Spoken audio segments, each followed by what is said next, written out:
नमस्कार साथियों, आज मैं YouTube चैनल के माध्यम से कानून की जानकारियाँ आपके सामने साझा करना चाहता हूँ। साथियों, मेरा नाम सुरेश जांगड़े एडवोकेट है और मैं 2010 से वकालत का व्यवसाय करता हूँ।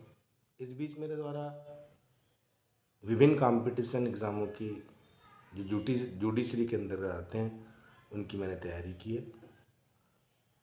लंबा अनुभव जुडिशरी एग्ज़ाम का आपके सामने मैं शेयर करना चाहता हूँ। मेरे चैनल को सब्सक्राइब करें और बेल आइकन दबाएं। साथियों, कानून की जो जटिलता है, छोटी छोटी जो बारीकियां हैं, उनसे मैं आपको अवगत कराना चाहूँगा। सर्वप्रथम मैं इस YouTube चैनल के माध्यम से आज जो बात आपके सामने, जो संदेश आपके सामने पहुँचाना चाहता हूँ, वो है FIR, जिसको हिंदी में प्रथम सूचना रिपोर्ट कहा जाता है। अक्सर देखा जाता है कि जो पीड़ित पक्षकार होता है उसे इस बात की जानकारी नहीं होती है कि वो थाने पर जाएगा, वो किस तरह से अपनी FIR दर्ज कराएगा। इस कानून से वो लगभग अनभिज्ञ रहता है। तो साथियों, FIR जब हम दर्ज करने जाएंगे तो दंड प्रक्रिया संहिता की धारा जो 154 है, उसके अंतर्गत थाने के जो भार साधक अधिकारी हैं वो FIR पंजीबद्ध करेंगे। साथियों, FIR दो तरह की होती है। ये लिखित भी हो सकती है और मौखिक भी हो सकती है। FIR जब हम दर्ज कराने जाते हैं तो पीड़ित पक्षकार को सर्वप्रथम इस बात पर ध्यान देना है कि जो पुलिस थाने के भार साधक अधिकारी द्वारा या पुलिस के किसी भी कर्मचारी द्वारा उनको उनकी जो FIR लेखबद्ध की है वो वास्तव में उनके कथनानुसार लेखबद्ध की है।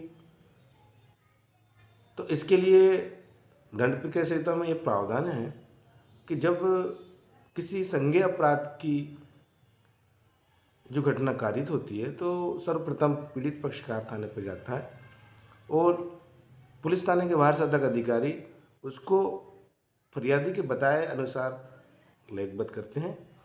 कई बार ऐसा होता है कि फरियादी कुछ बोल जाता है और अधिकारी लोग कुछ और लिख लेते हैं। तो इसके लिए CRPC में ये प्रोविज़न है कि जब तक फरियादी को FIR पढ़कर नहीं सुनाई जाए तब तक उसको उस FIR पर हस्ताक्षर नहीं करना चाहिए। साथियों, आपके द्वारा जो FIR बताई गई है उसको पढ़ने के बाद ही उस पर हस्ताक्षर हमें करना है। कई बार क्या होता है, थाने पर फरियादी या पीड़ित पक्ष जाता है, वो लिखित आवेदन लेकर जाता है तो पुलिस अधिकारी या थाने के भार साधक अधिकारी द्वारा उस आवेदन को लेकर रख लिया जाता है और पीड़ित पक्षकार को ऐसा लगता है कि उनकी FIR दर्ज हो गई है।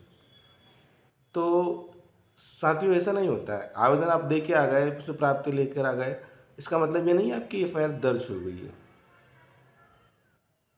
आपको बार बार थाने पर जाना चाहिए, तो पूछना चाहिए कि सर हमारी FIR दर्ज हुई है नहीं। और यदि किसी कारणवश अगर थाने पर अगर FIR दर्ज नहीं होती है तो मैं उसके संबंध में आपको स्टेप बाय स्टेप बताऊंगा कि अगर थाने पर FIR दर्ज नहीं होती है तो पीड़ित पक्ष को क्या करना चाहिए। तो साथियों, यदि थाने से पर FIR दर्ज नहीं होती है तो पीड़ित पक्षकार को घटना की जानकारी पुलिस अधीक्षक महोदय को देना चाहिए, लेखी आवेदन प्रस्तुत करना चाहिए या फिर मौखिक भी जाकर आप जानकारी वहाँ पर दे सकते हैं। और इसके बावजूद भी अगर FIR आपकी दर्ज नहीं होती है तो साथियों, आपको न्यायालय में जाना चाहिए और किसी वकील साहब से मिलकर न्यायालय में परिवाद फाइल करना चाहिए। तो साथियों, ये FIR की बात थी।